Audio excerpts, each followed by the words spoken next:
Hello, this is Pushkar Jha. मैंने अपना introduction video पहले लेक्चर में ही आपको बता दिया था। आज जो मैं नया लेक्चर लेने जा रहा हूँ, इसमें मैं आपको बताऊँगा why to choose JNU for MA, specially in masters. यानी हमें JNU से ही क्यों MA करनी चाहिए, स्पेशली मास्टर्स में, मास्टर्स के लिए, स्पेशली सोशियोलॉजी में। तो इसके बहुत सारे रीज़न हैं कि हमें क्यों कोई और दूसरी यूनिवर्सिटी से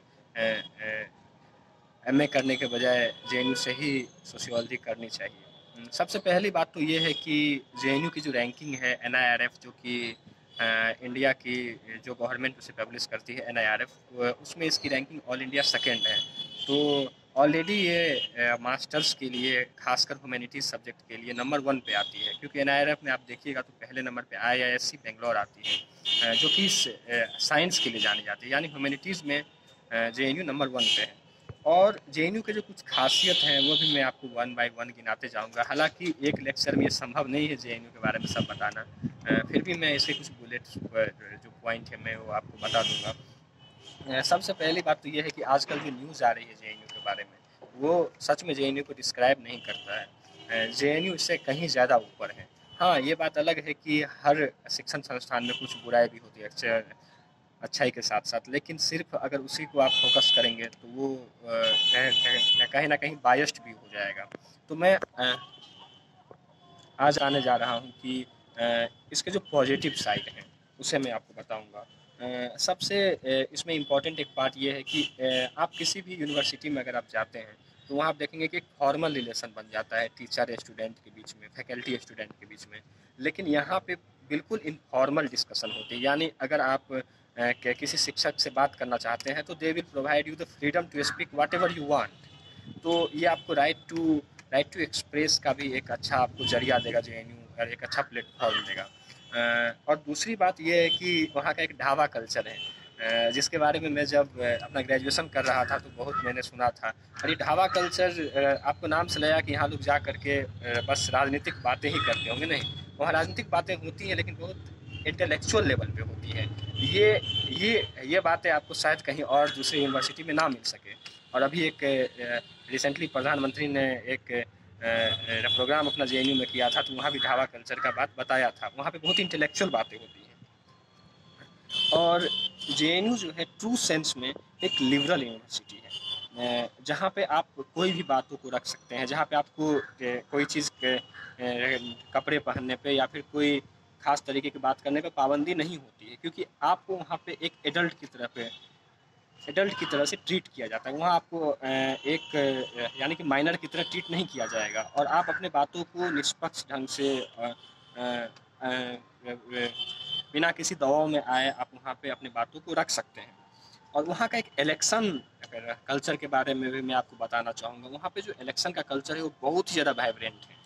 तो अगर आप सीखना चाहते हैं कि क्या पॉलिटिक्स है, किस तरीके से इलेक्शन यानी कि स्टूडेंट पॉलिटिक्स होती है, तो भी JNU में आप आ सकते हैं, JNU को आप देख सकते हैं। हालांकि और भी कई यूनिवर्सिटीज़ में इलेक्शन होती है, लेकिन वहाँ पे आप देखेंगे कि मनी और मसल पावर ही यूज होती है। लेकिन JNU में इस सबसे विपरीत बहुत ही साफ़ सुथरा इलेक्शन आपको देखने को मिलेगा, ट्रूली लिबरल सेंस में। और मुझे तो लगता है कि इंडियन पॉलिटिक्स जो है उसे भी कहीं ना कहीं JNU से सीखना चाहिए कि इलेक्शन किस तरीके से कंडक्ट अच्छे तरीके से की जा सकती है। और मैं अगला पार्ट आपको बताने जा रहा हूँ कि एलुमनाई क्या है JNU का। मतलब वहाँ से जो पढ़े लिखे लोग हैं वो क्या हैं, जो आपको टीवी में दिखाई जाती है कि कोई फलाना संगठन का लोग वहाँ पढ़ रहा है या ये फलाना ठिकाना। तो इस बात से आपको बेखबर रहना होगा, क्योंकि वहाँ से बहुत अच्छे अच्छे लोग पढ़े हैं, लेकिन ये बात आपको शायद ही मेन स्ट्रीम मीडिया बताए। मैं कुछ नाम लेने जा रहा हूँ, हालांकि बहुत सारे नाम हैं, लेकिन मैं कुछ नाम लेने जा रहा हूँ, जैसे S जयशंकर, जो अभी हमारे एक्सटर्नल मिनिस्टर हैं, external affair minister. S Jaishankar वहाँ से पढ़े हुए हैं। अमिताभ कांत जो कि नीति आयोग के CEO हैं, वो वहाँ से पढ़े हैं। संजय बारू जो एक्सीडेंटल प्राइम मिनिस्टर, अभी जो फिल्म आई थी उन्हीं की किताब पे वो आधारित थी, वो पढ़े हुए हैं। P साईनाथ बहुत ही बड़े राइटर हैं। और अभिजीत बनर्जी कौन नहीं जानता है, नोबेल प्राइज विजेता, वो भी वहीं से हैं। और भी कई नाम हैं, बट संभव नहीं है। अब सोशियोलॉजी के लिए कुछ बता रहा हूँ। सोशियोलॉजी JNU की इंडिया में अनडाउटेबली सबसे बेस्ट है। अभी रैंकिंग आई थी 50 या 51, उसकी रैंकिंग थी वर्ल्ड में। आप सोच सकते हैं शायद इंडिया की जो कोर सब्जेक्ट है उसमें सबसे अच्छा रैंकिंग था सोशियोलॉजी का। इसकी रैंकिंग इंडिया में नंबर 1 है, वर्ल्ड में 50 और 51 के आसपास है, और इसकी जो रैंकिंग एशिया में है वो नंबर 8 पे है। तो और मुझे नहीं लगता है कि कोई रीज़न आपको मोटिवेट करने के लिए चाहिए कि हमें आखिर जेएनयू से ही मास्टर्स क्यों करनी चाहिए। अगर आप साइंस स्ट्रीम के होते तो आप शायद सोच सकते थे कि मैं आईआईएससी बेंगलोर में जाके कर लेता हूँ या आईआईटी मुंबई में। लेकिन अगर आप आर्ट्स से हैं तो शायद इससे अच्छा फैकल्टी, इससे अच्छा माहौल, इससे अच्छा इन्वायरमेंट कुछ कुछ के भी मामले में शायद है ही नहीं। हाँ, एक बात है, कंपटीशन बहुत हार्ड है। कंपटीशन थोड़ा सा टफ मुझे लगता है, इसलिए क्योंकि जेएनयू में सारे बैकग्राउंड के लोग ट्राई करते हैं। फॉर एग्जांपल अगर आप सोशियोलॉजी के लिए एग्ज़ाम दे रहे हैं जेएनयू का, तो आप ये मत समझिए कि सिर्फ सोशियोलॉजी के ही लड़के आएंगे या सोशियोलॉजी के ही बच्चे आएंगे। यहाँ पे आपको मेडिकल फील्ड के, यहाँ पे आपको इंजीनियरिंग फील्ड के, यहाँ पे आपको मैनेजमेंट फील्ड के, हर जगह से जो टॉप स्टूडेंट है उससे आपका फाइट होगा। लेकिन सोचिए, आप अगर उस फाइट में निकल जा रहे हैं तो आपकी कॉन्फिडेंस क्या बिल्डअप होगी। तो ये सब कारण है जेएनयू में आने के। फिलहाल मैं इतना ही बता पा रहा हूँ क्योंकि वीडियो लंबा हो जाएगा। बाकी तैयारी करिए। आई होप कि जल्द ही मिलेंगे। Thank you.